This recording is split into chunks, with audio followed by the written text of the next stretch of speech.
నమస్కారం అండి. Welcome to Yog stock.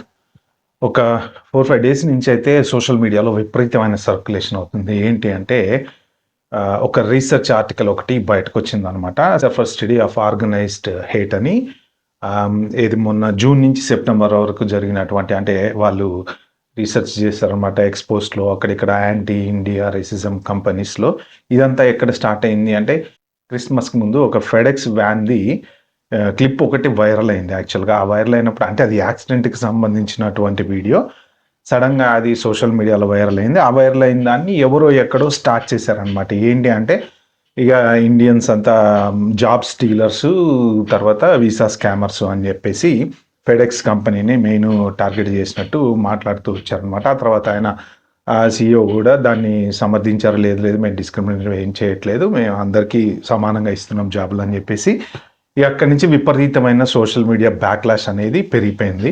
ఏంటంటే మెయిన్ ఇప్పుడు సోషల్ మీడియాలో కంపెనీస్‌ని టార్గెట్ చేస్తూ జనరల్‌గా అంటే ఆన్‌లైన్ డిస్కషన్స్ అవి ఇవి జరుగుతుంటే సమర్థించే వాళ్ళు సమర్థిస్తున్నారు.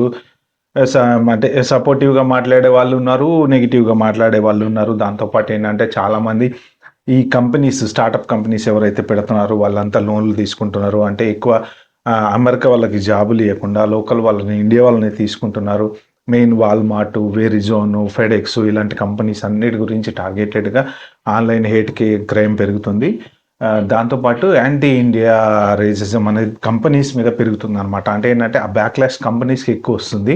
కంపెనీస్ సపోర్ట్ చేస్తున్నాయి బాగా. లోకల్ అమెరికన్ వర్కర్స్‌ని తీసుకోకుండా ఫారెన్ వర్కర్స్‌ని తీసుకుంటున్నాయి అని చెప్పేసి విపరీతమైన సర్క్యులేషన్ అయితే అవుతుందనమాట. అంటే ఏంటంటే చాలామంది ఈ సోషల్ మీడియాలలో రాసిన పోస్ట్‌లలో ఏంటంటే ఎవరెవరైతే ఆన్‌లైన్‌లో వాళ్ళకి హెచ్-1బీకి వ్యతిరేకంగా మాట్లాడాల్సిన వాళ్ళందరూ ఏం చెప్తున్నారంటే స్పెషల్‌గా టార్గెటెడ్‌గా ఇండియన్స్ జాబ్‌లే తీసుకున్నారు. ఇప్పుడు ఇండియన్ సీఈఓ ఉన్నారనుకోండి. వాళ్ళు వాళ్ళ కంపెనీని వాళ్ళే ఇప్పుడు ఫెడెక్స్ వాళ్ళ మీద వచ్చినటువంటి ఇది కూడా అదే అనమాట. అంటే మొత్తం ఆ కంపెనీలో వాళ్ళే ఉంటారు. ఇండియా వాళ్ళే ఉంటారు. లోకలోళ్ళని తీసుకోవట్లేదు. అంటే ఇప్పుడు ఎవరైనా సరే ఇండియా నుంచి స్టార్టప్‌లు గాని వాళ్ళు వీళ్ళు పెట్టుకునే కంపెనీస్ గనక స్టార్ట్ అయితే వాళ్ళు కూడా ఓన్లీ లోకల్ హెచ్-1బీ వాళ్ళనే తీసుకుంటున్నారు. ఇట్లా ప్రతి పెద్ద పెద్ద కంపెనీ వాళ్ళందరూ కూడా హెచ్-1బీ వాళ్ళనే తీసుకుంటున్నారు. అంటే more or less local American వర్కర్స్‌ని తీసుకోకుండా డిస్క్రిమినేట్ చేస్తున్నారు అనేసి ఆన్‌లైన్‌లో ఒక పెద్ద డిబేట్ అయితే స్టార్ట్ అవుతుందనమాట. అది కూడా రీసెంట్‌గా ఈ 100,000 కట్టాలని చెప్పేసి హెచ్-1కి ఆ తర్వాత మొన్న వీళ్ళు కొత్త రూల్ కూడా తీసుకొచ్చారు కదా! ఇప్పుడేంటి నెక్స్ట్ ఇయర్ నుంచి వేజ్ లెవెల్స్ ఉంటాయని చెప్పేసి ఇన్ని చేసినా కానీ కంపెనీస్ ఇంకా ఏదో ఒక ఆల్టర్‌నేట్ ఆలోచిస్తున్నాయని చెప్పేసి సోషల్ మీడియా బ్యాక్‌లాష్ అయితే బాగా జరుగుతుంది. విపరీతంగా ఒక 4 డేస్ నుంచి కంపెనీస్ మీద అంటే పెద్ద పెద్ద కంపెనీస్ మీద ఆన్‌లైన్‌లో డిస్కషన్సు, ఎక్స్‌పోస్ట్‌లో డిస్కషన్సు. సో, వీటన్నిటి మీద వాళ్ళు రీసెర్చ్ చేశారనమాట. సో, ఈ ఆర్గనైజ్డ్ హేట్ క్రైమ్ మీద ఈ centre for study organised hate speech వాళ్ళు చేశారనమాట. ఏంటి అంటే ఆన్‌లైన్‌లో ఎక్కువ టార్గెటెడ్‌గా ఇండియన్స్‌ని వాళ్ళ గురించి, వాళ్ళ కంపెనీలో చేసేటువంటి జాబుల గురించి ఇలాంటి పోస్ట్‌లు ఎక్కువ పెడుతున్నారు. రీసెంట్‌గా ఇది పెరిగిపోతా వస్తుంది. ఓన్లీ హెచ్-1బీ వాళ్ళే మెయిన్ ఎక్కడ చూసినా వాళ్ళే ఉంటున్నారు. లోకల్ వాళ్ళకి జాబులు ఇవ్వట్లేదు. ఏ కంపెనీ వాళ్ళు ఆ కంపెనీ వాళ్ళు కూడా వీళ్ళకే ఇవ్వడానికి ప్రయత్నాలు చేస్తున్నారు. వీళ్ళకి ఏందంటే తక్కువ సాలరీలు తీసుకుంటున్నారు కాబట్టి వీళ్ళకి సాలరీస్ ఇస్తున్నారు. వీళ్ళతో పాటు ఈ హెచ్-4 వాళ్ళని కూడా వాళ్ళే తీసుకుంటారు. అంటే మొత్తం మోర్ ఆర్ లెస్ వీసాల మీద వచ్చినటువంటి వాళ్ళతోనే ఈ కంపెనీలన్నీ నిండిపోతున్నాయి తప్ప లోకల్‌గా ఉండేటువంటి అమెరికన్ వర్కర్స్‌ని హైర్ చేసుకోవట్లేదు. ఏంటి అంటే ఇది ఒక రకంగా డిస్క్రిమినేషన్ కిందకొస్తది. ఇంకొక రకంగా వాళ్ళకి సాలరీలు ఎక్కువ ఇవ్వాలి కాబట్టి కంపెనీలు కావాలని హైర్ చేసుకోవట్లేదు అని చెప్పి అంటున్నారు.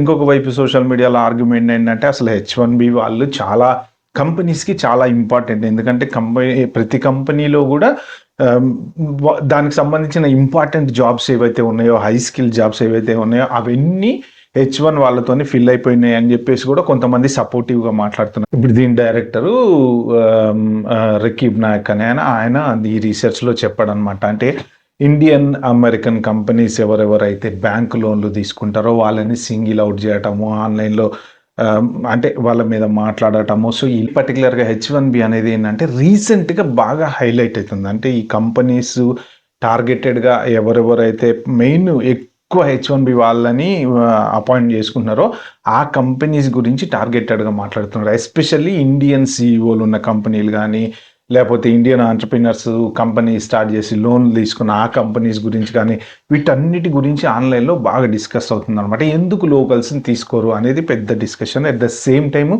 కల్చరల్ డిఫరెన్సెస్ కూడా తీసుకొస్తున్నారు. వీళ్ళేదో వచ్చారా, జాబ్ చేసుకున్నారా అని ఉన్నట్టు ఉండకుండా చాలా కల్చరల్ డిఫరెన్సెస్ తీసుకొస్తున్నారు. సో, మన అమెరికన్ కల్చర్ కూడా పోతుందని చెప్పేసి మొన్న ఇంకొక ఆయన యూట్యూబ్ ఇన్‌ఫ్లుయెన్సర్ ఆయన పెట్టాడు కదా!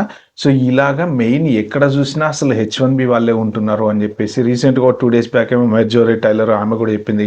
7,00,000 మంది హెచ్-1బీ వీసాది అంటే పర్టిక్యులర్‌గా ఆమె అయితే ఇంకా ఏ అటార్నీ చేస్తున్నారు వీసాలని పేరుతో సహా చెప్పి పెట్టిందనమాట. అంటే ఇప్పుడు ఈ న్యూస్ పేపర్‌లో రాసిన దాని ప్రకారం 12% పెరిగిందంట. అంటే అండ్ అగైనెస్ట్‌గా వీళ్ళని థ్రెట్స్ గానీ, వయలెన్స్ గానీ, బెదిరించడం గానీ, అట్ ద సేమ్ టైమ్ ఆన్‌లైన్‌లో 69% ఆన్‌లైన్‌లో ఈ డిస్కషన్స్ అంటే భారతీయుల గురించి మాట్లాడడము, వాళ్ళు ఇట్లాంటి వాళ్ళు మెయిన్ వాళ్ళు ఫోకస్డ్‌గా మాట్లాడేది ఏంటంటే భారతీయులంతా జాబ్ స్టీలర్స్, వీసా స్కామర్స్. ఇది పర్టిక్యులర్‌గా వాళ్ళు ఫోకస్ చేసి అందరూ టార్గెటెడ్‌గా మాట్లాడుతున్నారనమాట. అయితే ఏంటంటే ఇప్పుడు మెయిన్ ఇది ఈ ఒక్క యూఎస్‌లోనే కాదండి. బయట వేరే దేశాలలో గూడా భారతీయుల మీద వ్యతిరేకత అయితే బాగా పెరుగుతూ వస్తుంది. ఎందుకు పెరుగుతూ వస్తుంది అంటే మెయిన్ ఐటీ జాబ్‌లలో ఎక్కువ ఇండియా వాళ్ళు ఇన్వాల్వ్ అయ్యి ఉన్నారు.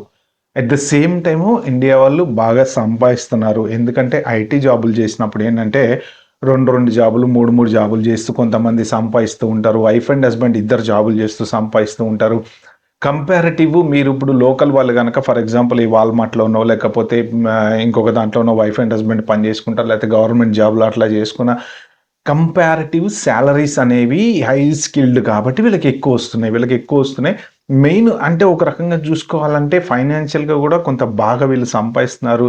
ఇల్లులు కొనేస్తున్నారు, లేకపోతే కార్లు కొనేస్తున్నారు అన్న థాట్స్ రావచ్చు. లేకపోతే ఎట్లా చూసుకున్నా గూడా డెవలప్‌మెంట్ అనేది వీళ్ళల్లో వస్తుంది. మన లోకలోళ్ళు మాత్రం అలానే ఉండిపోతుర్రు అన్న డిస్కషన్ ఒకటొస్తుంది. So, at the same time అమెరికాలో, యూకేలో, ఆస్ట్రేలియాలో ప్రతి చోట ఎక్కడ జూసినా గూడా అంటే వీళ్ళ ప్రాధాన్యత పెరుగుతుంది. వీళ్ళు ఎక్కువ జాబులు తెచ్చుకుంటున్నారు. మనం జాబులు తెచ్చుకోలేకపోతున్నాం. అంటే చూసుకుంటే ఇక్కడ స్కిల్డ్ ఇగ కొంతమంది ఒక సెక్షన్ ఎవరెవరైతే నాన్ స్కిల్డ్ ఉంటారో వాళ్ళందరిని పక్కన పడేస్తే అంటే హెచ్-1బీ మీద చాలా వచ్చారు. వచ్చిన ప్రతివాడు కూడా స్కిల్డ్ ఉండాలనేం లేదు. కొంతమంది లాటరీలో పిక్ అయ్యి వచ్చారు. కొంతమంది ఇగ లక్కీగా హెచ్-1 వచ్చినోళ్ళు వచ్చారు. సో, అలా రకరకాలుగా వచ్చారు. బట్ ఏంటంటే ఉన్న వాళ్ళలో అట్‌లీస్ట్ 70-80% అయితే మాత్రం హైలీ స్కిల్డ్ ఉన్నారు. కంపెనీస్‌కి డెఫినిట్‌గా వాళ్ళు యూజ్ అవుతున్నారు. సో, ఇప్పుడు వీళ్ళు అట్‌లీస్ట్ 100, 120K అనేది రీజనబుల్‌గా హెచ్-1బీ వాళ్ళు సంపాదిస్తున్నారు. ఇప్పుడు వీళ్ళని తీసేసి వీళ్ళ డీఓఎల్ వాళ్ళ రూల్ ప్రకారము అందరిని రీప్లేస్ చేసి లోకలోళ్ళని పెట్టుకోవాలి. 2,50,000, 3,00,000 ఇచ్చో లేకపోతే ఆయా స్టేట్‌ని బట్టి, ఆయా ఉన్న దాన్ని బట్టి పెట్టుకోవాలి అంటే కంపెనీస్ ఎఫర్ట్ చేయలేవు. ఎస్పెషల్లీ స్టార్టప్ కంపెనీస్ అస్సలు ఎఫర్ట్ చేయలేవు. కాబట్టి వాళ్ళేంటంటే వీళ్ళు గవర్నమెంట్ దగ్గర లోన్ తీసుకోవడం అనేది కూడా ఒక పెద్ద డిస్కషన్. అంటే ఇండియన్, అమెరికన్ ఎంటర్‌ప్రెన్యూర్స్‌కి లోన్లు ఎందుకు ఇస్తున్నారు? వీళ్ళని సింగిల్ ఔట్ చేసేయండి. వీళ్ళసలు ఎవరెవరైతే హెచ్-1బీ వాళ్ళకి జాబులు ఇస్తారో వాళ్ళందరికి మీద ప్రెషర్ బాగా తీసుకొచ్చి అసలు హెచ్-1బీ వాళ్ళకి జాబులు ఇవ్వకుండా చేయాలన్న ఉద్దేశంతోటి ఈ గవర్నమెంట్ కొత్త రూల్స్ పెడుతుంది అని చెప్పి కొంతమంది మాట్లాడుతున్నారు. బట్ గవర్నమెంట్ ఏంటంటే మేము స్ట్రీమ్ లైన్ చేస్తున్నాము. యాక్చువల్‌గా ఈ ప్రాసెస్‌ని ఎవరెవరైతే మిస్‌యూజ్ చేశారో ఆ మిస్‌యూజ్ చేసిన దాన్నంతా స్ట్రీమ్ లైన్ చేయడం కోసమే కొత్త రూల్స్